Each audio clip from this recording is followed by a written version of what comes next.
Okay. So as the stress of a material increases, okay, tumataas yung stress, okay, tumataas din yung strain. So this is your stress-strain curve. Stress sa y-axis, strain sa x-axis. Strain can be represented as fractions or percentages. So habang tumataas yung stress, tumataas din yung strain. Okay?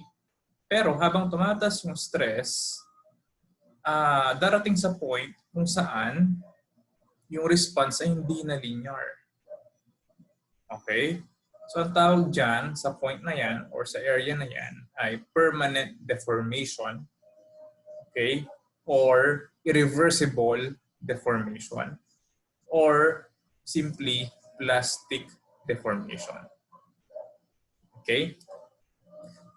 The amount of plastic deformation, okay, associated with the given stress is found by drawing a line from your point of interest parallel to the linear plot. So halimbawa, this is the plastic region already. Okay? Now take point C for example. Okay? Any point actually on the plastic region. Okay? So what you do is draw a line parallel to this line here. Okay? So you will arrive at this point. Okay? Now this distance from this point hanggang dito sa may green line, okay, it means na ito yung measure ng plastic strain. So this length here is the measure of plastic strain. Okay? So again, take any point along the plastic region, draw a line parallel to this. Okay? Yung distance from that point crossing the horizontal axis and the point corresponding to the elastic limit, okay, ay yun yung tinatawag na plastic strain. Okay. Now let's talk about other properties that we can obtain from the stress-strain plot. So ductility. Ductility is a value of plastic strain required to break the material. Okay? So, halimbawa, in order for you to break the material, you need to go to this point, okay, which we call fracture point. So what you will do now is to sort of draw a line again, parallel again to these lines here. Okay, so let me try to do that. Okay, the line I'm drawing is not perfect. Okay. So, yung point na to, the line crossing the horizontal axis, so that point, okay, now the length from the origin to this point, okay, is a measure of ductility. Okay, so the longer this length here, the more ductile your material is. Kapag maikli lang yan, kunyari hanggang dito lang, hindi masyadong ductile yung material. And the opposite of that is that the material is said to be brittle. Okay? So again, this length is a measure of your ductility. Okay. Ano pa? Aside from that, I'd like to discuss also yung proportional limit. Okay, so si proportional limit, ito yon, that point where the stress, okay, corresponding to that point is the stress at which departure from the linearity occurs. So ito yung point na to, dyan nagsisimula mag-depart yung linearity. Okay? Ang problema dyan, medyo mahirap i-ascertain yung point na yan. Okay? So a more practical way to check or determine that point kung saan officially nagde-depart na from linearity is to compute what we call or determine what we call your yield point. And that yield point is corresponding to your yield strength. So paano gawin yun? So what happens is that yung yield point, okay, ang gagawin mo is that you take a 0.2% offset from the origin and draw a line parallel to the straight line here. Okay, the point that crosses, okay, the curve corresponds to the yield point. So let's call it YP. And the stress corresponding to the yield point is the yield strength. Okay? So, kumbaga, the yield strength is the stress at which noticeable plastic strain occurs. So, medyo nagkakaroon na ng noticeable plastic strain. And in metals, that occurs at a strain of around 0.2%,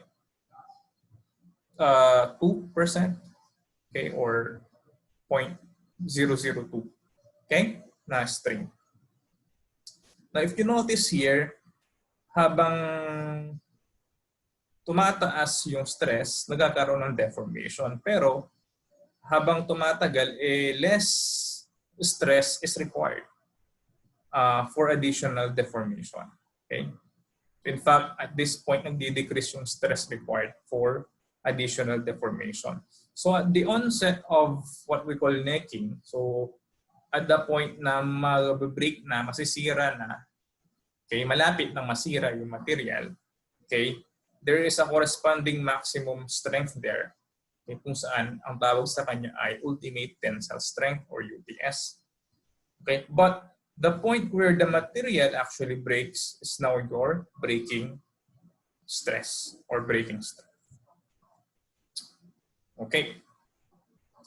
Now, there are other ways to fracture a material, and one of them is through this property called creep. So creep is when you have your stress, and this stress ay sabihin natin it's below the yield stress.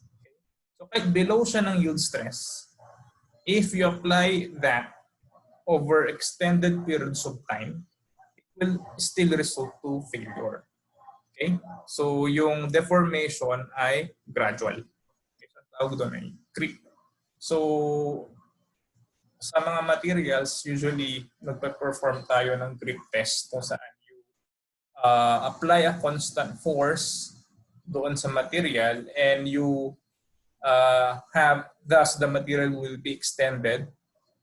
Okay? So you measure now kung ano yung corresponding extension ng material or length. Okay? So the force is constant. Ano yung gradual change in the material's dimension. Okay, next is hardness. Now hardness is a property that is cannot actually be taken directly from the stress strain plot. Okay, but it's proportional to your UTS or even your yield strength. Okay. Hardness, an index of hardness na ginagamit ay one of these indices is yung tinatawag na Brinell test kung saan the material or specimen is subjected to a certain load and there is calculation being done para ma-determine yung Brinell's index ng isang material. Okay. But another index na mas commonly used, no, ay tinatawag na most hardness scale, saan there are 10 materials and they're given a corresponding scale number. Diamond being the hardest, it gets the scale of 10, and the softness is your top, it gets 1. Okay? So that, okay, so there are other materials in between 1 and 10. Okay, so that let's say for example, let's say you have a steel nail, okay, and you know that a steel nail, yung kanyang hardness ay intermediate between that of quartz and orthoclase. since quartz has a scale number of 7 and orthoplace is 6, and alam natin na medyo na in between yung hardness ni steel nail, so we can give it a value of 6.5. Okay, so there's actually a common mnemonic device that can be used, okay, to memorize this series of minerals, no, and their corresponding scale number. So again, 10 highest diamond siya and 1 is softest tout. So I personally use this mnemonic device. The girl can flirt and other quiet things can do. So the corresponding to tout, girl corresponding to gypsum, can to calcite, and so on and so forth. Okay.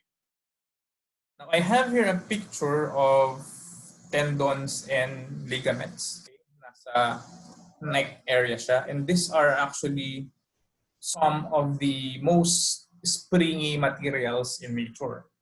Okay. So how do we measure that property of being springy? We call that resilience. Okay. So resilience is actually the elastic energy that can be stored in a unit volume. Okay? So, anong ibig sabihin nun? Since elastic energy siya that can be stored in a unit volume, in the stress strain plot, ang papakialamanan na lang natin ay yung region kung saan linear yung plot. And this is this blue region here. Okay? Now, how do we determine that value of resilience? So resilience is a unit of energy per unit volume. Okay? So since elastic energy stored siya per unit volume, therefore, siya yung area under this linear graph here. So from this point of origin hanggang dito sa proportional limit, for example, hanggang dyan lang yung resilience. So calculate that area. Okay? In other words, you have to integrate, okay, sigma differential strain from 0 to what? Strain sa hanggang sa y. So ibig sabihin ng strain y, strain sub y, is yung strain that corresponds to the yield strength. Okay? So y means yield. Di ba ang yield point ito? Okay? Ito yung yield point, yung sinasabi ko kanina ng 0.2%. Yung strain that corresponds to that, okay, is yung strain sub y. So ito yung limit from 0 to strain sub y if you're going to integrate this curve. Or, if you approximate this region here to be that of a triangle, then you just simply what? Use the formula for triangle's area, which is 1/2 base times height. Okay? So ito siya, 1/2 base times height. Or if you're going to use the integration right here, you will actually arrive at this expression for the resilience. It's the sigma y squared over 2e. In other words, if you know the yield stress of the material, just square that and then divide by 2 times the elastic modulus. Again, the elastic modulus is simply the slope of this line here. You can get the resilience. Okay. So again, normally we compute resilience for materials that are quite springy kasi halimbawa si tendon, ligament, they absorb lots of loads, okay, or energy, and then they can even return that up to a certain percentage, 90%, 97%. Okay, and that ratio of absorbed energy to return energy, or I think it's the other way around, return energy over the absorbed energy is, we normally call it the coefficient of resilience. Okay, now, I'm showing here a picture of titanium, which is known to be one of the toughest materials on Earth. Okay, so what is toughness then? Toughness is a measure of a material, okay, or the measure of the energy. Energy, just like resilience, it's a measure of energy required to deform a unit volume of a material to its breaking point. Okay? Kanina yung resilience, hanggang dito lang sa yield point or yield strength. Yun yung measure ng resilience. pero gusto mong ma-measure until the point of fracture or breaking, okay? In other words, that whole area under this curve, the combination of the yellow region and the blue region is yung toughness. So it's the area under the curve. The energy required to deform until the breaking point. Okay? So ito siya. In other words, what you have to do is to integrate from 0 until what? Here, right? Hanggang dito. Okay? Yung strain corresponding to the breaking point. Okay? And if you're going to perform this integration, of course, if you want to know the area under this curve, so you need to perform numerical integration. So you need to perform trapezoidal rule or Simpson's rule, right? Okay. So now you have known na hindi porket mataas yung strength ng isang material ay tough siya. So a material could be of high strength, all right, such as your cement, for example, but the toughness of that same material is low. On the other hand, there are materials na sobrang tough, okay, pero moderate lang yung kanyang strength. Kasi yung it's what is shown in this curve is that, di ba, ang strength ng isang material, you can actually infer that from the ultimate tensile strength, yung highest point, or your breaking point pwede. Okay, just like this, no? Pero yung toughness kasi, it's the area under the curve. So a certain material can be of high strength pero hindi siya tough, and vice versa. Okay? So these curves here or regions are representative plots of your ceramic, metal, and polymer respectively. So ceramic is strong, stiff siya, right? Pero mababa yung kanyang toughness and it's also brittle. Okay? Pag sobrang taas kasi nung strength, even yung slope nung material nito na to, edi yung yung brittleness niya mataas, ibig sabihin yung ductility niya konti lang, right? Hanggang dito lang siya. Okay, so brittle si ceramic. Si metal, it's probably in this class of materials, siya yung it has the highest toughness. Okay? Si polymer naman, masasabi naman natin na although low strength siya, mataas yung naman yung kanyang ductility. So you can draw it into very thin sheets. Okay? The toughness is quite moderate.